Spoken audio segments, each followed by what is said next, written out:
بسم اللہ الرحمن الرحیم۔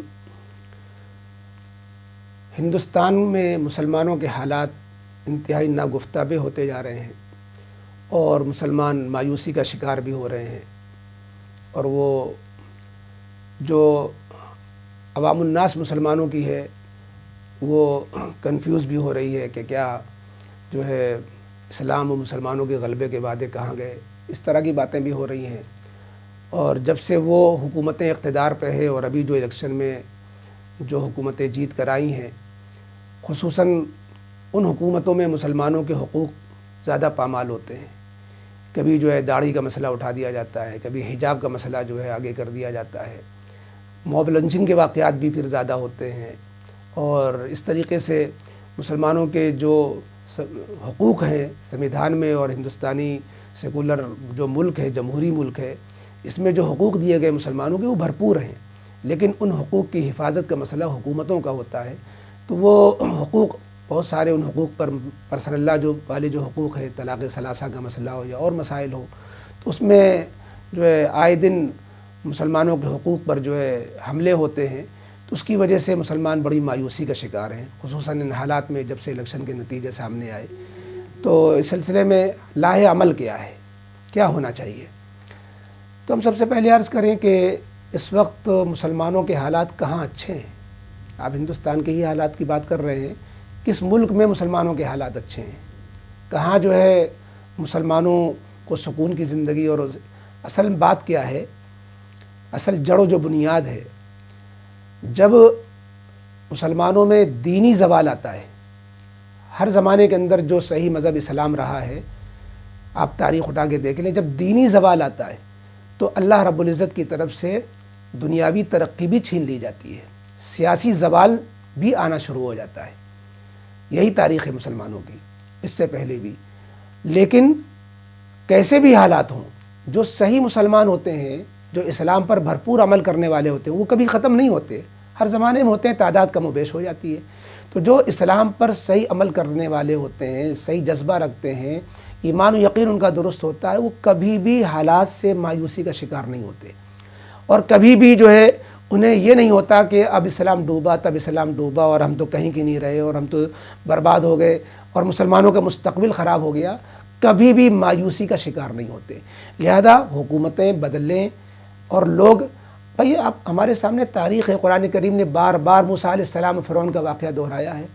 فرعون کے زمانے میں جس قدر اس وقت کا جو صحیح مذہب تھا، بنی اسرائیل پر جتنا ظلم ہوتا تھا، اتنا ظلم تو شاید کبھی کسی حکومت میں آئندہ تاریخ میں ہو۔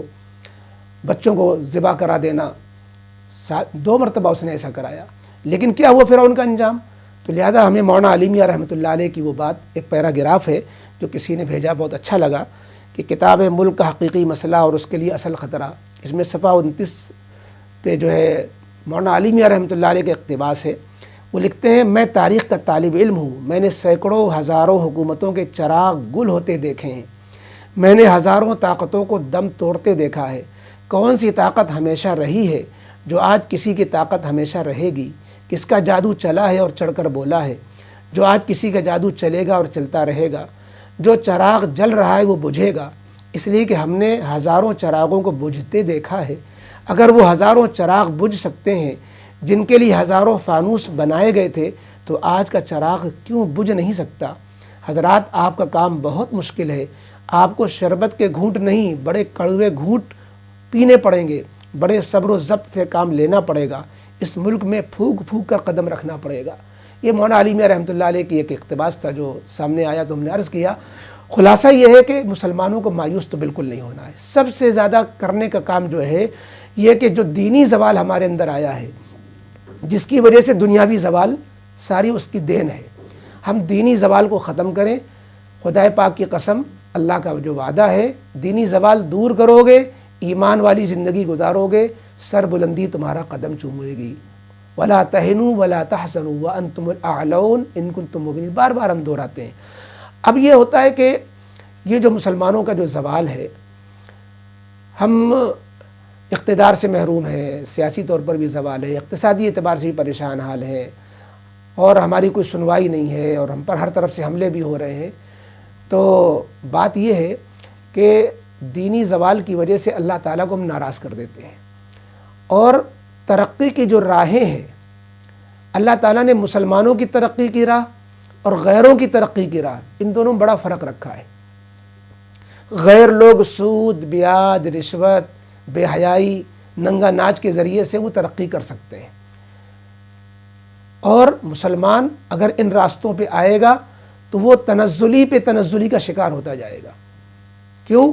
اس لیے کہ مومن جو کلمہ گو ہے، اس نے جب اللہ تعالیٰ سے اپنا معاہدہ کر لیا کہ اللہ میں آپ کو رب مان لیا اور نبی کو نبی مان لیا، اس کے مطابق قانون پر چلیں گے، تو اب بغاوت کر رہے ہیں ہم، تو اللہ تعالیٰ اس بغاوت کی سزا دنیا میں دے دیتے ہیں۔ وہ لوگ جو کلمہ جنہوں نے نہیں پڑھا، باقی وہ بھی ہے، لیکن اللہ تعالیٰ نے ان کو ڈھیل دی بھی ہے۔ وہ حدیث پاک ہے نا، الدنیا سجن المومن و جنت الکافر۔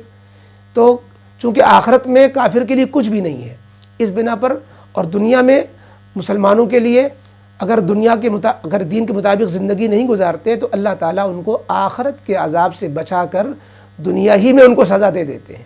گویا دنیا میں خراب حالات آنا آخرت کے اعتبار سے مسلمانوں کے حق میں خراب نہیں ہوتا، بلکہ دنیا میں سزا بھگت لیں گے، لٹ پٹ جائیں گے، یہاں پر زخم سہ لیں گے، آخرت کی کم از کم پکڑ سے، سزا سے بچ جائیں گے۔ اور اس کی مثال بہت اچھی یہ ہے کہ جب ہم اللہ کو راضی نہیں کرتے اور دین پر نہیں چلتے تو اللہ تعالیٰ ہمیں ایسے ظالم حکمراں ہم پر مسلط کر دیتے۔ جیسے یوسف علیہ السلام کے انتقال کے بعد جب بنی اسرائیل نے اپنے دین چھوڑ دیا اور دنیا داری میں لگ گئے، رشوت سود خوری میں لگ گئے، تو اللہ تعالیٰ نے فرعون کو مسلط کر دیا تھا۔ فرعون ان پر سزا مسلط رہا، لیکن آخر 40 سال کے بعد موسیٰ علیہ السلام کے ذریعے سے فرعون کی لٹیا ڈوبی، فرعون اس ماں لال و اشکر کی پوری حکومت کا خاتمہ ہو گیا۔ تو ایسے ہی ہم اپنے کو دین پر پہلے لائیں، تو اگر ہم دین پر نہیں لائیں گے تو اللہ تعالیٰ ظالم حکمراں مسلط کرتے رہیں گے۔ یوں نہ کہیں کہ اللہ کا یہی فیصلہ ہے، ٹھیک ہے اللہ کا فیصلہ ہے، لیکن اللہ کا فیصلہ یہ کیوں ہوا؟ اس لیے ہوا کہ ہم نے اپنے کو دین سے وابستہ نہیں کیا، اللہ کو راضی نہیں کیا، قرآن سے نہیں جوڑے، اسلام سے نہیں جوڑے، نماز سے نہیں جوڑے۔ آپ اندازہ لگائیے کتنے فیصد لوگ مسجد میں آ رہے ہیں، کتنے فیصد لوگ نماز پڑھ رہے ہیں، کتنے فیصد مسلمان جو ہے دین پر پورا عمل کر رہے ہیں، کتنی خواتین ہیں جو پردہ نشین ہیں۔ تو غرض یہ کہ ہم نے دین کو جو چھوڑا ہے تو اللہ تعالیٰ نے ہم پر ایسے حالات ڈال دیے تاکہ تنبیہ ہو، تعزیہ نہ ہو، عبرت ہو۔ لیکن پھر بھی اگر عبرت حاصل نہیں کرتے تو دنیا میں ہمیں سزا ملے گی، آخرت کی سزا سے ہم بچ جائیں گے، یہ بھی بڑا جو ہے ہمارے حق میں بہتر ہے۔ تو بہرحال اگر ہم اپنے حالات کو بدلنا چاہتے ہیں تو دینی زوال کو دور کریں تاکہ دنیاوی زوال بھی ہمارا دور ہو جائے۔ اسلام نے ہمیں عزت بخشی تھی، اسلام کو گلے لگائیں پھر ہمیں عزت ملے گی، ورنہ ہم اسی طرح لٹتے پھرتے رہیں گے۔ آخرت میں اگر ہم ایمان کے ساتھ گئے ہوں گے تو وہاں البتہ ہم کامیاب ہو جائیں گے۔